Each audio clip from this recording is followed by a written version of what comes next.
सबसे पहले शुरुआत आपसे ही करते हुए लॉकेट चटर्जी जी, अगर 267 पर चर्चा के लिए 27 नोटिस मिलते हैं तो फिर चर्चा कराने को क्यों नहीं सरकार तैयार है?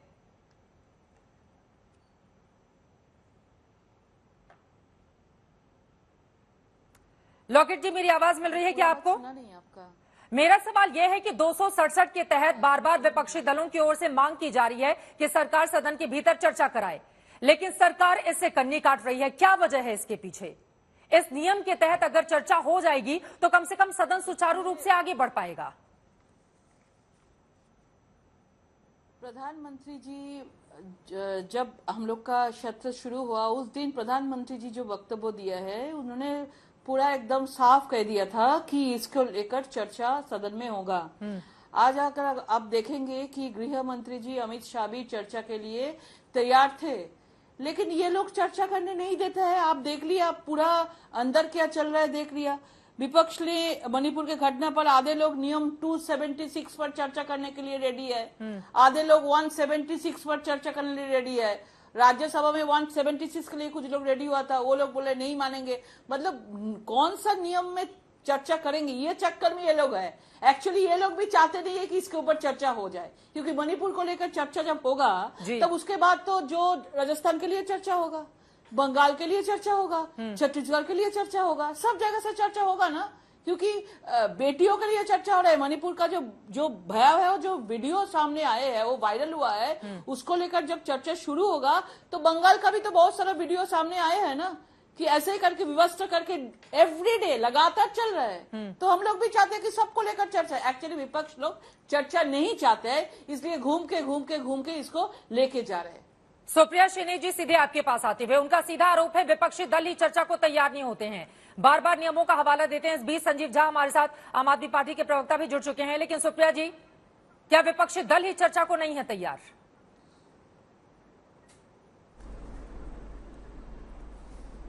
मैं सबसे पहले तो भारतीय जनता पार्टी का जो झूठ प्रचारित और प्रसारित किया जा रहा है उसको बताना जरूरी है। पहले लोगों को, आपके दर्शकों को समझना जरूरी है कि हो क्या रहा है। भारतीय जनता पार्टी चाहती है कि सदन में चर्चा रूल 176 के अंतर्गत हो। वो शॉर्ट टर्म चर्चा होती है, 2.5 घंटे से ज्यादा की वो चर्चा हो नहीं सकती है। भारतीय जनता पार्टी चाहती है उसमें चर्चा हो जाए, 1 घंटे सरकार बोलेगी, बाकी 1 घंटे में सारा विपक्ष बोलेगा। वो सस्पेंड नहीं करेगा कोई बिजनेस। पूरा विपक्ष खड़े होकर कह रहा है, पूरा इंडिया खड़े होकर कह रहा है कि रूल 267 के अंतर्गत चर्चा होनी चाहिए। 27 एप्लीकेशंस रूल 267 में चर्चा करने के लिए आज सभापति महोदय के पास आई हैं। रूल 267 में जो चर्चा होती है वो बिजनेस बाकी सस्पेंड कर देती है और इस पर एक लंबी चर्चा करती है। और इसमें हमारी डिमांड है कि प्राइम मिनिस्टर आए और एक सुओ मोटो स्टेटमेंट दें। इस देश के नेता सदन है प्रधानमंत्री, सत्र चल रहा है, आप परिसर में बोलेंगे लेकिन आप सदन में नहीं बोलेंगे। ये जिद विपक्ष की नहीं है, ये जिद आपकी है। और छोटी सी बात 20 सेकंड में कहकर मैं खत्म करती हूं। किस मुंह से गृह मंत्री अमित शाह कह रहे हैं मैं तैयार हूं?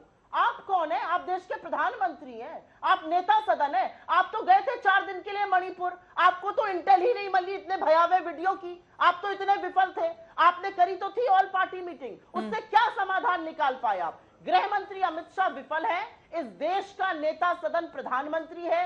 रूल 267 के अंतर्गत जब चर्चा होती है हर विपक्षी पार्टी को बोलने का मौका मिलेगा, सरकार को बोलने का मौका मिलेगा। मणिपुर से ज्वलंत इस समय कोई मुद्दा नहीं है, क्योंकि वो आग बाकी राज्यों में फैल रही है। अगर शर्तें दिक्कतें हो रही है, अगर विपक्षी दलों की ओर से शर्तें रखी जाएंगी कि पहले प्रधानमंत्री बोले, उसके बाद हम तय करेंगे कि आगे क्या होगा, उसके बाद 267 के तहत चर्चा की जाए, फिर हम देखेंगे कि आगे क्या होगा। कई सवाल है, इसका जवाब आप दीजिएगा। लेकिन जो मुद्दे आपने लॉकेट चटर्जी जी उनकी ओर से जो आरोप लगाए गए हैं कि दरअसल देर तक हर एक दलों की ओर से मौका मिलेगा, इस वजह से सरकार चर्चा को नहीं तैयार है। जवाब मुझसे,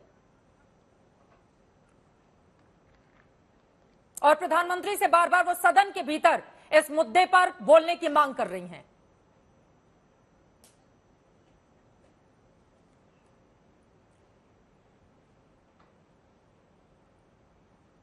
लॉकेट जी, मेरी आवाज मिल रही है क्या आपको? चित्रा जी, मुझे लग रहा है कुछ तकनीकी दिक्कत है, जल्दी से आप सही करवाएं, उसके बाद मैं उनके पास जाऊंगी। सुप्रिया जी अपनी बात को आप पूरी कर लें। जी क्या मैं 10 सेकंड? हाँ बिल्कुल बिल्कुल। बार बार क्या शर्तें नहीं रखी जा रही हैं विपक्षी दलों की ओर से? पहले ऐसे होगा तब देखा जाएगा कि ऐसे किया जाएगा। इस तरह से चर्चा होगी क्या सदन के भीतर? धन्यवाद। जब मॉनसून सत्र शुरू नहीं हुआ था तब से विपक्षी पार्टियों ने कहा था कि सब कुछ छोड़कर मणिपुर पर चर्चा हो। शर्त हम नहीं रख रहे हैं, सदन को चलाने का काम सरकार का है। 267 पर चर्चा ना हो ये जिद सरकार कर रही है। इस देश का प्रधानमंत्री क्यों चुना गया है? कि वो अमेरिका फ्रांस की यात्रा करें, जो बाइडेन को गले लगाए, या इसलिए चुने गए हैं मोदी जी कि सबसे ज्वलंत मुद्दे पर आए, देश को विश्वास दिलाएं कि ये पूरा सदन एकजुट एक स्वर में मणिपुर से कहे हम आपके साथ खड़े हैं। भाग लेंगे चर्चा से या चर्चा से भागेंगे मोदी जी? और मैं एक नसीहत और दे देती हूं, हो सकता है टेलीप्रॉम्प्टर से पढ़ के बोलना चाहते हो, लगवा लीजिए टेलीप्रॉम्प्टर दोनों सदनों में, हो सकता है इसलिए ना बोल रहे हो। हर जगह टेलीप्रॉम्प्टर लगवाइए, लेकिन मणिपुर पर वक्तव्य सदन और सत्र चल रहा है, उसकी तौहीन मत करिए, वो देश का प्रतिबिंब है। जल्दी से एक और सवाल का जवाब आपसे चाहूंगी। गृह मंत्री मौके पर पहुंचते हैं आज मणिपुर पर, वो सदन के भीतर बोलते हैं कि सरकार चर्चा को तैयार है। उनकी बातें क्या नहीं समझ में आ रही हैं? अगर उनकी ओर से यह आश्वासन दिया जा रहा है कि सदन में सरकार मणिपुर के मुद्दे पर चर्चा को तैयार है, तो फिर क्या जिद नहीं है कि पीएम बोलेंगे तभी तय किया जाएगा कि आगे क्या होगा? चित्रा जी 78 दिन तक एक वीडियो था जो दबा हुआ था। 78 दिन बाद वो वीडियो आता है तब प्रधानमंत्री 36 सेकंड के लिए अपनी चुप्पी तोड़ते हैं। 78 दिन की उस ड्यूरेशन में गृह मंत्री अमित शाह मणिपुर में 4 दिन थे, उनको पता ही नहीं चला इतनी भयावह घटना के बारे में। और एक नहीं, मुख्यमंत्री की सुनिए तो ऐसी सैकड़ों हुई हैं। अगर मेरी मानी जाए तो इस देश में मुख्यमंत्री बीरेन्द्र सिंह को तो बर्खास्त करना ही चाहिए। अमित शाह जी को भी अपने पद पर बने रहने का कोई नैतिक अधिकार नहीं है। Complete collapse of law and order और होम मिनिस्ट्री का दायित्व है। तो अमित शाह जी से क्या अपेक्षा की जाए? वो 4 दिन रह के आए, उनको इस मामले का पता ही नहीं था, उस पर चुप रहे। वो 4 दिन रहकर आए, उनको पता ही नहीं था। ऐसी ठीक है लोकेट चटर्जी जी, आप जवाब दीजिए इस सवाल का। ठीक है लेकिन वीडियो 78 दिन के बाद क्यों आया, ये भी सवाल है ना। विपक्षी दलों को भी वो वीडियो तभी मिलता है जब सदन की कार्रवाई शुरू होती है। लेकिन लोकेट चटर्जी जी 3 महत्वपूर्ण सवाल जो उनकी ओर से खड़े किए गए हैं। पहला, मुख्यमंत्री को लेकर कि अगर वो सक्षम नहीं है तो अपने पद पर वो क्यों बने हुए हैं? सुप्रिया जी सॉरी मैं सुन नहीं पाई आपको।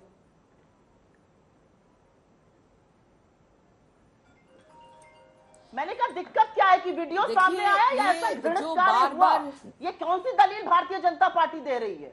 देखिए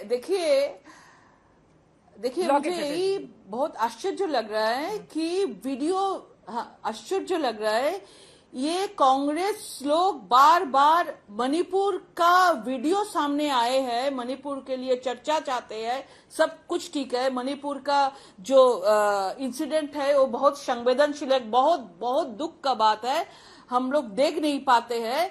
लेकिन बाकी का राज्यों का क्यों नहीं नाम करते हैं ये लोग? राजस्थान का नाम क्यों नहीं आते हैं? पश्चिम बंगाल का नाम क्यों नहीं आ रहे? क्योंकि यहाँ का वीडियो नहीं है, वीडियो नहीं मिल रहे हैं।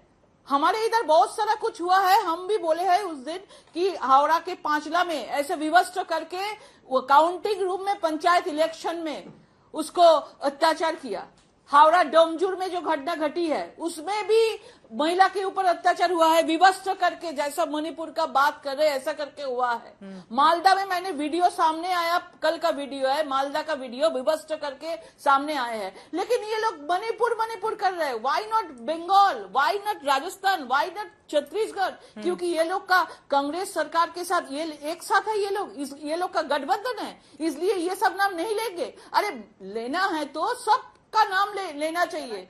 जो पूरा देश में जो जगह में महिला के ऊपर अत्याचार होते हैं उसके ऊपर वीडियो आए या वीडियो ना आए, इसके ऊपर जांच होना चाहिए। मणिपुर का सरकार ने भी जांच लगातार कर रहा है, गिरफ्तार भी हो रहा है। आप लोग देखे हैं गृह मंत्री तीन बार वहां पे गए हैं। गृह मंत्री जी आज वक्तव्य देने के लिए सदन में आया था, लेकिन कोई राज्य का नाम हम लोग नहीं बताएंगे क्योंकि वहां पे कांग्रेस सरकार है, टीएमसी सरकार है, सब लोग एक साथ जुड़े हुए हैं। उन लोगों के इंडिया का नाम जो दिया है उसका नाम बदनाम हो जाएगा, ये क्यों होगा?